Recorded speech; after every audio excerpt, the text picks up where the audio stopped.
The email notification popped up while I was finishing a project deadline. PowerPoint shared with you. Marriage Failures 101. Strange. I wasn't involved in any presentations. Opening it revealed something that stopped my heart mid-beat. My face plastered across the title slide with the words, "Living with the World's Worst Husband," emblazoned beneath it. My fingers trembled as I scrolled through slide after slide. Each one detailed intimate aspects of our marriage, from complaints about my snoring to mocking my sexual performance. There were charts rating my failures as a partner, with cruel commentary that had the unmistakable tone of entertainment rather than legitimate grievance. The presentation even included private photos taken when I wasn't aware, captioned with demeaning jokes. The final slide thanked the audience for attending this educational seminar on what not to marry. Educational seminar? This wasn't a private document. It had view counts. Dozens of people had seen this.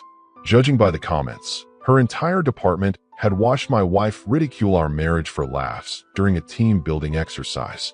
10 years together, and this was how she saw me? As a punchline, my chest tightened as anger mixed with humiliation. The timestamps showed she'd been perfecting this presentation for weeks. All those late nights, she claimed to be catching up on work. She'd been crafting this betrayal with meticulous care. Footsteps in the hallway announced her arrival home. I closed the laptop, my mind racing with questions I wasn't sure I wanted answered. She walked in, shopping bags dangling from both arms. More unnecessary purchases on our joint credit card. "You're home early," she said, barely glancing my way as she unloaded designer clothes onto our bed. Did that boring project finally finish? That boring project had paid for the very clothes she was unpacking. I watched silently as she arranged them, completely unaware that I'd seen behind the curtain of our marriage. "We need to talk," I finally managed, my voice steadier than I expected. "About what?" she asked, still distracted by her purchases. "About your PowerPoint presentation. The one you shared with your entire office." Her movements froze for just a second before she laughed dismissively. "Oh, that. It was just a joke for the team-building exercise. Everyone had to present something funny about their personal lives." "Funny? You called me sexually inadequate. You showed pictures of me sleeping. You mocked every aspect of my life to people I've never even met. You're being oversensitive," she rolled her eyes. "Everyone loved it. My boss said it was the best presentation of the day.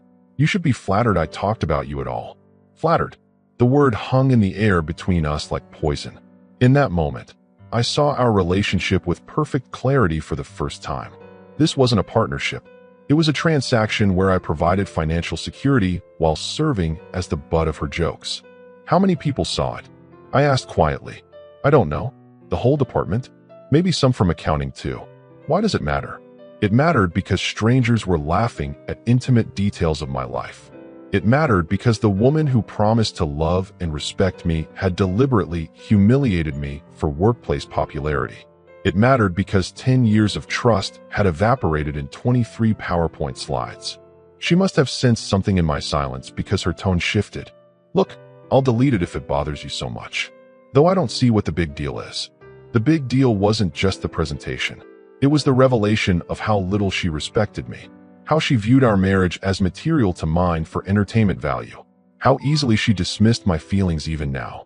I said nothing as she continued unpacking her shopping. My mind was already calculating next steps.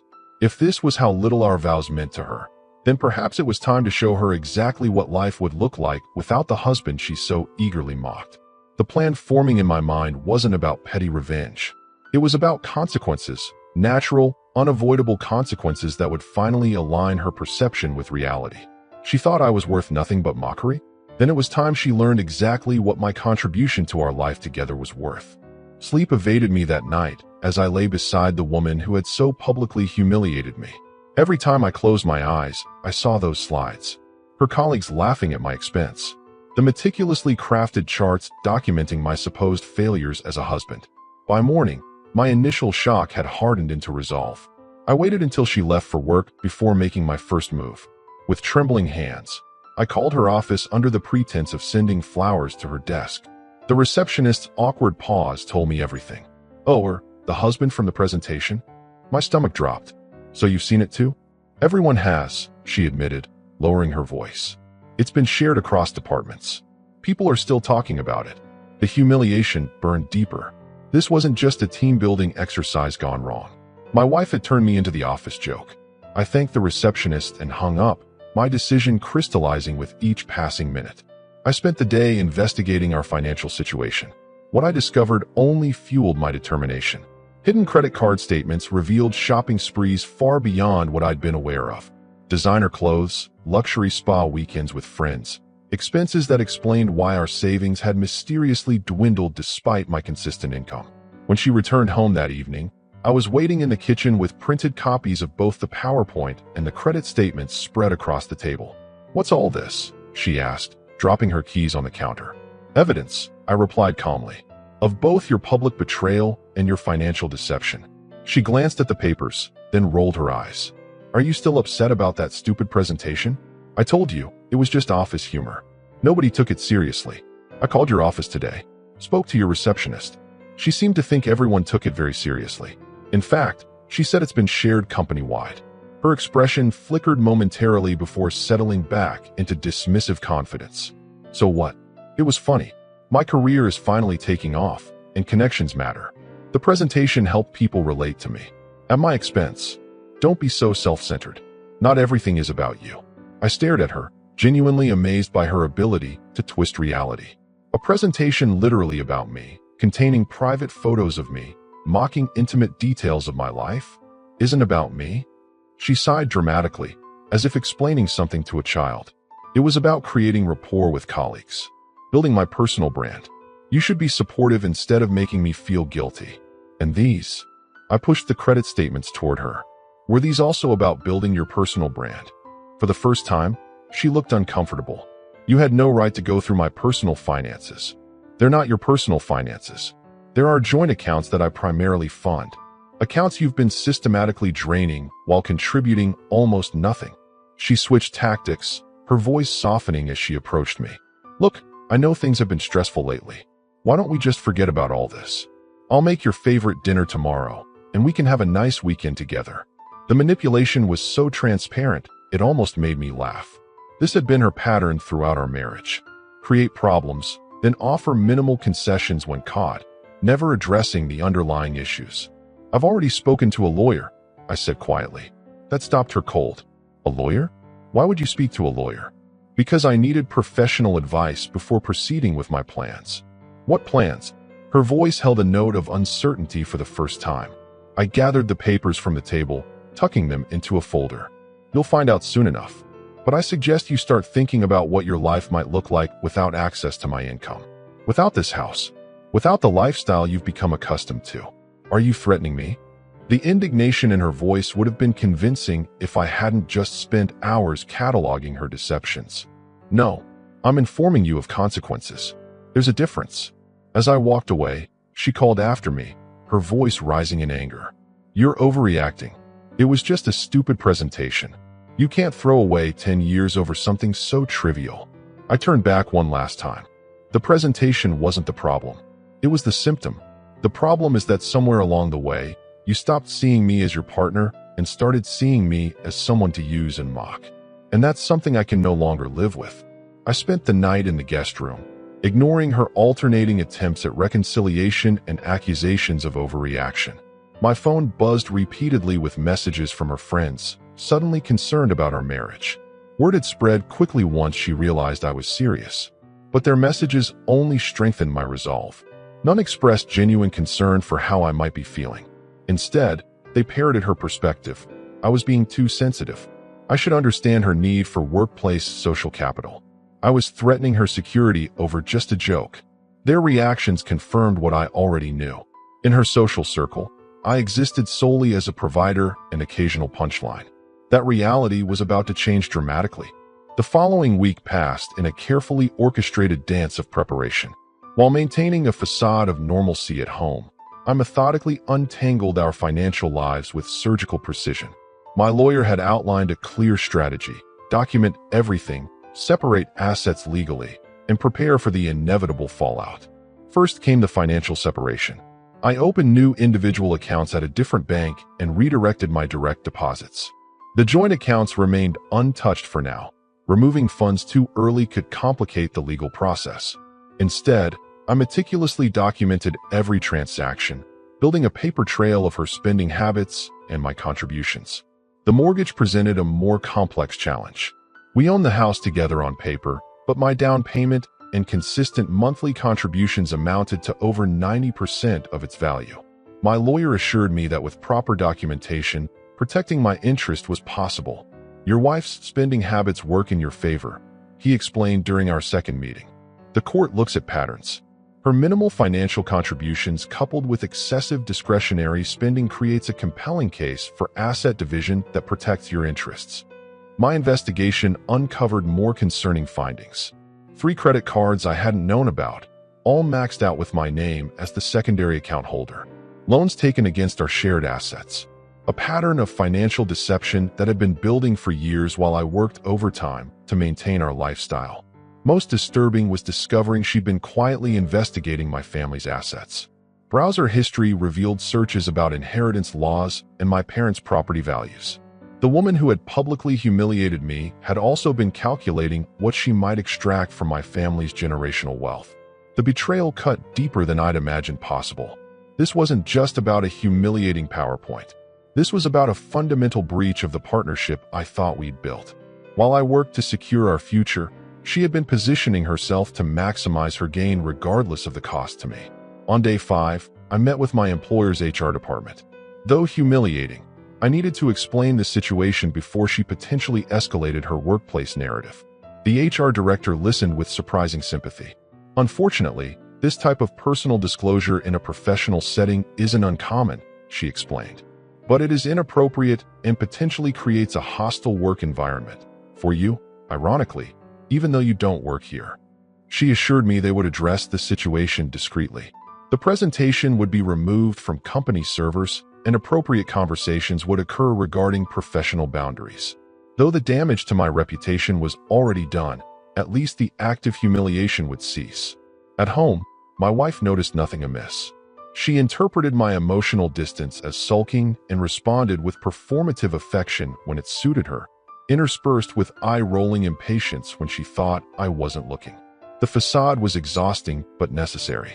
On day 7, I received confirmation from the credit card companies. My name had been removed from her accounts.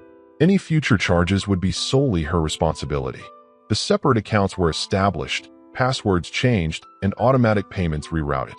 Financial extrication was nearly complete. That evening, she suggested dinner at an expensive restaurant, her apparent peace offering. I accepted, watching as she ordered the priciest items on the menu, adding an expensive bottle of wine with casual entitlement.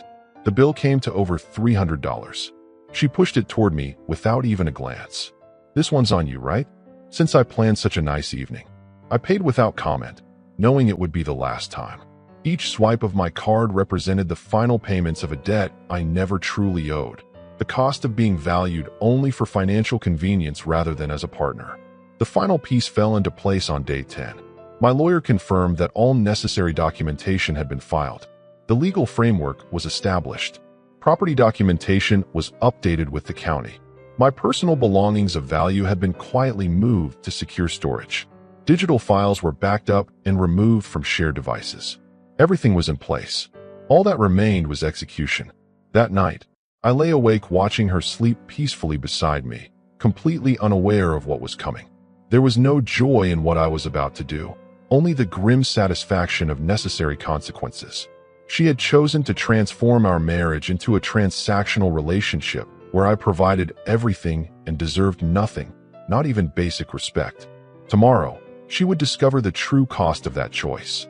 Tomorrow, the PowerPoint presenter who had laughed at my expense would learn what life looked like when the man she had reduced to a punchline stopped providing the lifestyle she took for granted. I closed my eyes, sleeping soundly for the first time in weeks. The hardest part was over. All that remained was for reality to assert itself. Morning arrived with a sense of inevitable purpose. I rose early, showered, and dressed in my best suit while she remained asleep. Her phone buzzed constantly with notifications, probably responses to whatever social media performance she had staged the night before. I placed the sealed envelope on her nightstand where she would see it immediately upon waking. I made coffee, savoring the familiar routine one last time before driving to the office. My boss had already been briefed about my need for a personal day tomorrow. His understanding surprised me, until he mentioned his own divorce years earlier. Some experiences transcend professional boundaries. At precisely 10:30 a.m., my phone exploded with notifications. Right on schedule. She would have woken up, found the envelope containing divorce papers and a detailed letter explaining the financial changes already implemented. By now, she would have discovered her credit cards were declined when she tried to make her usual morning online purchases. The first voicemail came through at 10:32 a.m. I didn't listen to it. The second, third, and fourth followed in rapid succession. Text messages flooded in. First confused, then angry, finally panicked. I silenced my phone and continued working. The time for discussion had passed weeks ago. By noon, she had involved her friends. Messages arrived from people who had never bothered to know me beyond my function as her husband. Their tone ranged from bewildered to threatening. One particularly telling message read, "Do you realize what you're throwing away? You'll never find someone like her again." They were right, though not in the way they intended. I would never again allow someone to value me so little. At 2:15 p.m., the office receptionist called. "Your wife is here. She's demanding to see you. Security is asking what you'd like them to do. Please tell them I'm unavailable and that I've filed a formal request not to be disturbed. If she refuses to leave, they should follow standard protocol for unwelcome visitors." The receptionist paused. "She's causing quite a scene. Are you sure?" "I'm sure. Thank you for letting me know." 15 minutes later, my boss appeared at my door. "Everything all right?" I just watched security escort a very angry woman from the building. "It will be," I answered honestly. "Thank you for your understanding." He nodded and closed the door, offering the dignity of privacy that my wife had so casually stripped away with her presentation. By late afternoon, her tactics shifted. The anger in her messages transformed to pleading. Promises to change. Reminders of good times. Claims of misunderstandings. The manipulation was textbook, moving through every stage of denial and bargaining. Not once did she acknowledge the fundamental breach of trust or show genuine remorse. At 5 p.m., I left work and drove not to our house, but to my new apartment. The lease had been signed last week, a modest one-bedroom with nothing but the essentials. It represented something far more valuable than the luxury home I had left behind. Freedom from constant evaluation and ridicule. My phone rang again. Her mother this time. I answered, feeling I owed her that much. "What have you done?" she demanded without preamble. She's hysterical. "The cards are all declined. She says you emptied the accounts." I've done exactly what the papers explained. I've separated our finances and filed for divorce. The accounts weren't emptied. They were redirected to individual accounts based on contribution. Her portion remains available to her. Her portion? She's your wife. Was my wife. Someone who publicly humiliated me, hid debts, and contributed nothing financially while spending excessively has no claim to my continued support. So this is about money? How petty can you be? The irony was stunning. No, this is about respect. Something neither of you seem to understand. I ended the call as she began another tirade. Within minutes, my phone lit up with a notification from the home security system. Motion detected in the master bedroom. She was throwing things. Another alert, kitchen activity. Probably searching for hidden cash or valuables. Let her search. Everything of true value was either with me or safely stored elsewhere. The house itself would be sold as part of the settlement, the proceeds divided according to contribution. The furniture she had insisted on financing at premium prices would barely cover her outstanding credit card debt. By evening, her messages took on a desperate quality. She had discovered the extent of the financial restructuring.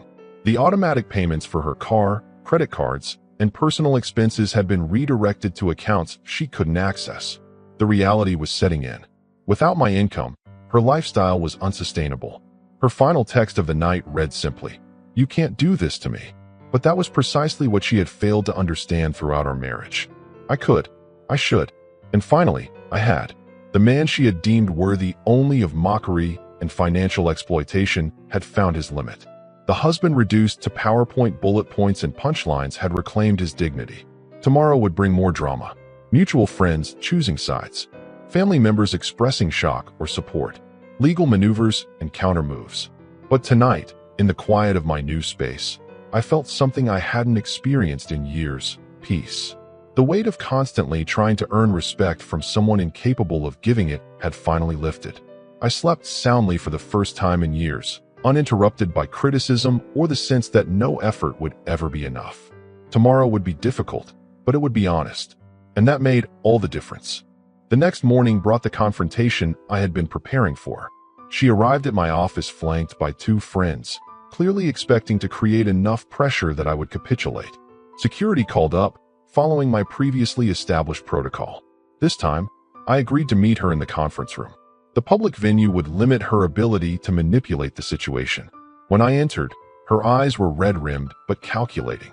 Her friends sat positioned on either side like attorneys in a negotiation. Their presence confirmed what I already knew. This meeting wasn't about reconciliation, but about regaining control. "You've made your point," she began, her voice carefully modulated to project wounded dignity. "You're upset about the presentation. I get it now. This little financial stunt showed me how serious you are." I remained silent, noting her characterization of methodical legal and financial separation as a stunt. Even now, she couldn't acknowledge the legitimacy of my response. "So let's fix this," she continued, sliding a folder across the table. "I've already called the credit card companies. They said you removed yourself as an authorized user. We just need your signature to restore the accounts." I left the folder untouched. There's nothing to fix. The separation of finances isn't temporary or negotiable. Her composure slipped slightly. "Do you understand what you're doing? I have bills due. The mortgage payment is coming up. My car payment bounced this morning. I understand completely. You're experiencing the reality of financial independence. The same independence you claimed to have while building your career and spending my income." One of her friends leaned forward. "Look, everyone says things they regret sometimes. The presentation was inappropriate, sure, but destroying your marriage over it seems extreme." "The presentation wasn't the cause," I replied calmly. "It was the revelation. It showed me exactly how she views me and our marriage." My wife's carefully constructed facade finally cracked. "So what am I supposed to do?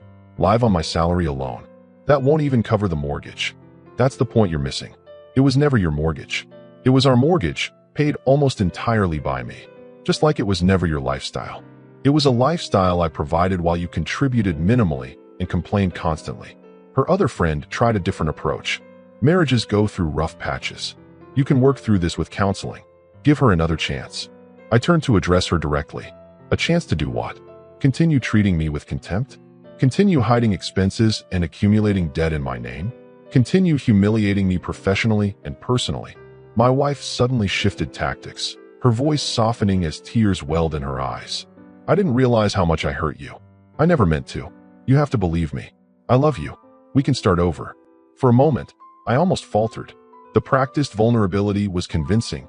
It had worked countless times before. But then I remembered the gleeful mockery in her presentation, the meticulous detail in those slides. That hadn't been a momentary lapse in judgment. It had been a deliberate, sustained campaign of disrespect. "The divorce proceedings have already begun," I stated finally.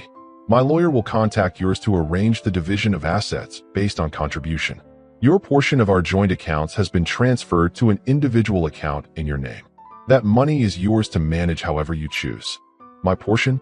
You mean the pittance you decided I deserve after 10 years of marriage?" "I mean the percentage that reflects your actual financial contribution to our household, which the records show has been approximately 12% of our total expenses despite your income being nearly 40% of mine." Her face flushed with anger. "You've been keeping score? That's what marriage means to you. A financial transaction." The irony was breathtaking. "No, that's what it meant to you. I've simply accepted your definition and applied it consistently." One of her friends tried another angle. "What about alimony? She's entitled to maintain her standard of living. She's welcome to pursue any legal remedies available. But given the documented financial history, prenuptial agreement, and evidence of her independent career progression, her attorney will likely advise her that prolonged litigation will only deplete what resources she has." My wife stared at me with genuine shock.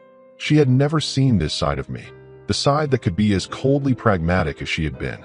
The man who had always accommodated her demands and absorbed her criticism had been replaced by someone who understood his value and refused to apologize for protecting it. "You've been planning this for weeks," she realized aloud. all while pretending everything was normal. Yes, I acknowledged. Just as you spent weeks creating that presentation while pretending to respect our marriage. Her friends exchanged uncomfortable glances. The narrative they had arrived with, the unreasonable husband overreacting to a harmless joke, was crumbling in the face of evidence and calm resolve. My wife made one final attempt, her voice dropping to an intimate whisper. Please, we can work through this. I made a mistake. Don't throw away 10 years over one mistake. It wasn't one mistake. It was a revelation of how you truly see me. And I believe you. I just finally decided to see myself differently. I stood to leave, but paused at the door. The house contents are yours to divide as outlined in the agreement. I've taken only what was mine before our marriage. The rest you can sell to cover expenses or keep, whatever you prefer. I'll be fully moved out by the end of the week. As I walked away, I heard her begin to sob, the performance reaching its climax now that the audience was leaving. But it was too late. The man who would have turned back at those tears no longer existed. He had been replaced by someone who understood that real respect couldn't be negotiated or begged for. It could only be given freely or withheld entirely. And in the end, I had simply followed her lead. She had chosen where to place her respect. Now I had done the same. 6 months passed. The divorce was finalized with surprising efficiency. Her initial threats of protracted legal battles evaporated when her attorney reviewed our financial history and the prenuptial agreement. In the end, she accepted the settlement my lawyer proposed, division of assets based on contribution, no alimony, and a clean break. The house sold quickly in the hot market, netting us both a reasonable sum. My portion went directly into investments. Hers disappeared within weeks. Through mutual acquaintances, I heard she had moved into a small apartment across town, a dramatic downgrade from the lifestyle she had grown accustomed to. Her professional situation had also changed. The HR intervention at her company had escalated when other employees reported similar inappropriate personal disclosures. She wasn't fired, but her anticipated promotion vanished. The workplace social capital she had sacrificed our marriage to build had crumbled under scrutiny. I remained in my modest apartment, finding unexpected peace and simplicity. Without the constant drain of supporting her excessive spending, my finances recovered quickly. The freedom to make decisions without criticism or mockery restored a confidence I had forgotten was possible. One rainy Tuesday evening, I encountered her unexpectedly at a local cafe. She looked different, the designer clothes replaced by simpler attire, the carefully maintained appearance slightly faded around the edges. She noticed me before I could leave. "Can we talk?" she asked, her voice lacking the manipulative undertones I had grown to recognize. Against my better judgment, I sat down across from her. For several minutes, neither of us spoke. "I understand now," she finally said, staring into her coffee cup. "What you meant about consequences. About respect." I waited, offering neither forgiveness nor condemnation. "The presentation," she continued haltingly. "It wasn't just a joke gone wrong. It was cruel. I know that now. I've had months to think about why I did it." And I prompted when she fell silent. And I think I was afraid. Afraid that building a life with someone who treated me well meant I was somehow ordinary. That mocking you made me seem more interesting to people who didn't actually care about me. It was the first genuinely insightful thing I'd heard her say in years. Perhaps financial reality had forced a reckoning that comfort had prevented. "My friends disappeared pretty quickly when I couldn't keep up with their lifestyle," she added with a bitter smile. "Turns out, I was the joke all along. Part of me wanted to offer comfort out of habit, but that would have undermined everything I had fought to establish." Her current circumstances weren't a tragedy. They were the natural outcome of choices made over years. "What are you doing now?" I asked instead. "Working. Actually working, not just showing up and networking. Taking night classes to develop actual skills instead of just connections. Living within my means for the first time since college." She looked up, meeting my eyes directly. "I'm not asking to come back. I know that's not possible. I just wanted you to know that I understand what happened, what I threw away. Maybe that matters to you. Maybe it doesn't. It matters," I acknowledged. "Not for us, but for you. And whoever you build a life with next." She nodded, accepting the finality in my words without protest. "Are you seeing anyone?" "Not yet.